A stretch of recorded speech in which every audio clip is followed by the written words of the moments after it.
how do I create logic? How do I code logic in a programming language? I use its control structures, okay, to control the flow of the program, how it will traverse through multiple commands. Okay. Now, these control structures are not only for Python. They are applicable in almost every programming language. The if else, looping, do while, continue, break, all of these statements, all of these concepts are applicable in all the programming languages, starting from C, C++, Java, Perl, Ruby. You can find them everywhere. Okay, because essentially this is the core of programming. Everything is if else. All right. So let us understand from scratch what are these control structures.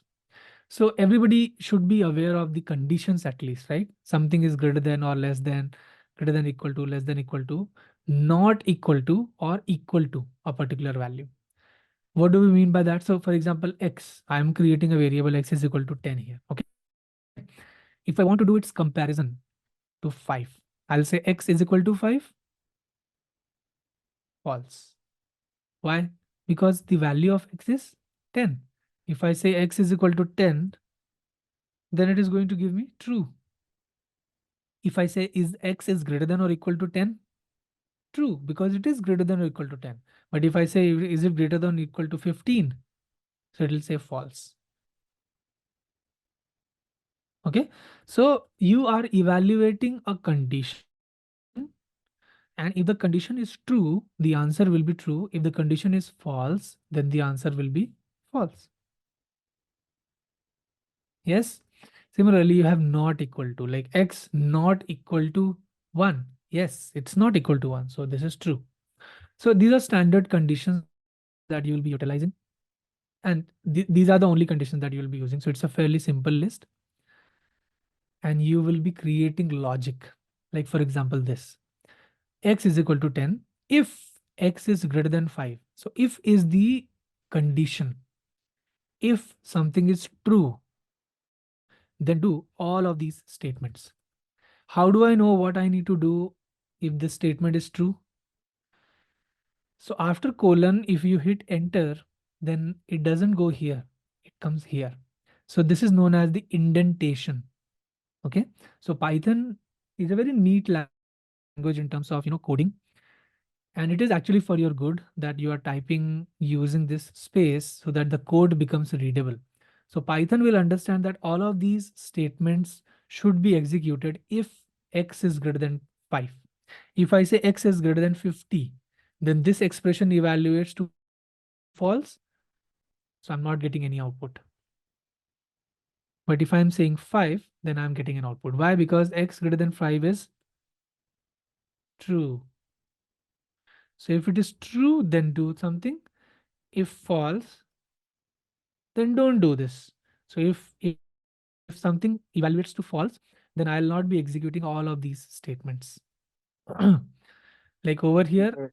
these commands are executing, and over here, these commands are not executing. Why they are not executing?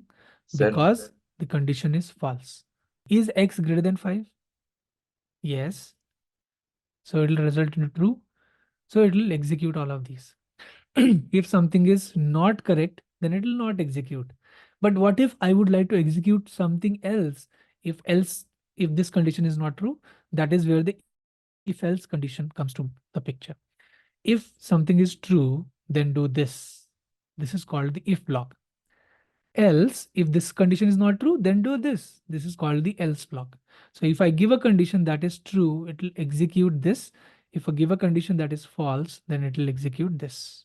For example, right now, it is executing these lines. Why? Because my condition is false.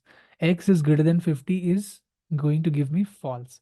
If I change it to x greater than 5, then the condition is true. So it will come here, it will print this line, then it will execute this line, this line, this line. Now, if you print y after this,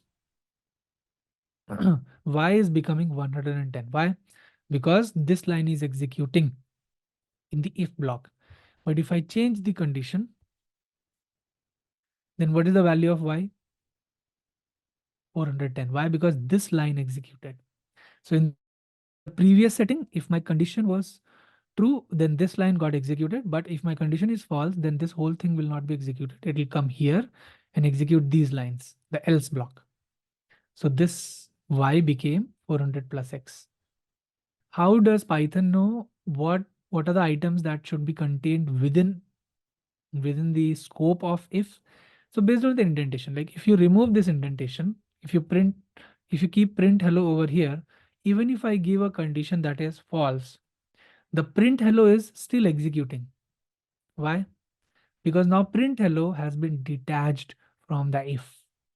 This this is the territory of if, having this space. So if you hit enter after here, it will tell you that, okay, whatever you will type in this alignment will be considered in the if statement. If you lose the alignment, if you go outside the alignment, then this is not inside if statement. It will execute anyway. If the condition is true, then also. If the condition is false, then also it will execute. So essentially what you need to make sure that you need to put everything inside this scope of if, okay, by making sure that the space is taken. So this is your if else statement. All the logic, all the programs, everything that you see in Python is essentially based on an if else. If something is true, do this, this, this, this. If something is not true, then do this, this, this, this. Okay. If you have understood this logic, you can understand all the algorithms in the world. Okay. This is the core of every algorithm out there. Now, this is one if condition. If you wanted multiple if conditions, then you can use the elif statement. This is called as nested if else. So multiple if else conditions can be made, and inside an if also you can have if else conditions like over here that I have demonstrated. So I'm saying if x is greater than 30, print this, create y variable, print y, and then if x is greater than 3, I'll further check if x is greater than 30, then I'll check x is greater than 3. If it is greater than 3, then print this is just another condition. And if x is greater than 1, then print just another condition. Okay. So if I give x is greater than 30, this is not true. It will come here and evaluate this. Is x less than 10? No. X is 15. Is x equal to 10? No. So in the end, you put a else statement. If nothing is true, then what? So something like I've just printed a sentence over here. That is the end game. If I put x is equal to 11, where will it go? Once again here. If I put x is equal to 5, this will not be true. This will be true. X is less than 10. So it will say x is less than 10. Yeah. If I say 2, how do I enter over here? Let's say x is 50. So um, x greater than 30. Now it will go here. Yes. So the condition is true. Y got created and it is checking, is x greater than 3? Yes. So it is just printing that it is another condition within f. Multiple if else statements, and within an if statement you can also have nested if else statements. So you can complicate this as much as you want and create multiple conditions.